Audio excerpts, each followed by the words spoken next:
अस्सलाम वालेकुम। उर्दू स्टोरीज़ में आपको वेलकम करते हैं। प्लीज़ हमारे चैनल उर्दू स्टोरीज़ को सब्सक्राइब कीजिए, लाइक कीजिए, फॉलो कीजिए एंड शेयर कीजिए।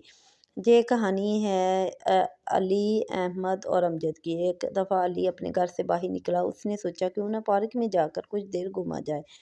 जब अली पार्क में पहुंचा, उसने देखा का अहमद वहां बैठा रो रहा था। अली ने पूछा, अरे भाई अहमद, तुम्हें क्या हुआ है?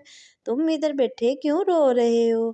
अहमद ने कहा, अली भाई मैंने चोरी कर ली है। और अली ने कहा, ये तुम क्या कह रहे हो? अहमद ने कहा, आज मैं अमजद के घर पर गया था उससे बुक लेने के लिए। अमजद ने कहा, बुक दूसरे रूम में पड़ी है, जाओ जाकर ले लो। जब मैं दूसरे रूम में बुक लेने के लिए गया तो मैंने वहाँ देखा कि बुक के साथ गाड़ी भी पड़ी हुई है। मुझे बड़ी अच्छी लगी, मेरा दिल किया मैं ले लूँ।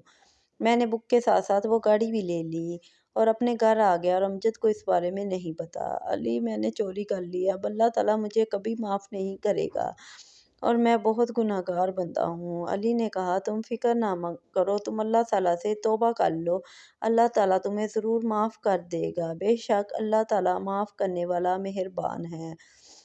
अगर तुमने सच्चे दिल से तौबा कर ली तो तुम्हें अल्लाह माफ़ कर देगा। हुज़ूर अकरम सल्लल्लाहु अलैहि वसल्लम ने फरमाया, अत्ताइबु मिनज़्ज़ंबि कमन ला ज़ंबा लाहू। हुज़ूर अकरम सल्लल्लाहु अलैहि वसल्लम ने फरमाया, गुनाह से तौबा करने वाला उस शख्स जैसा है जिसने कोई गुनाह किया ही ना हो। अच्छा अली भाई, अगर मैं माफ़ी मांग लूँगा तो मुझे अल्लाह माफ़ कर देगा? उसने कहा, हाँ ठीक है, हाँ कर देगा। उसने कहा, चलो ठीक है। वो जल्दी से अमजद के घर पर गया। उसने अमजद को गाड़ी वापस की और कहा, अमजद भाई मुझे माफ़ कर दें, मैंने आपकी गाड़ी चोरी की।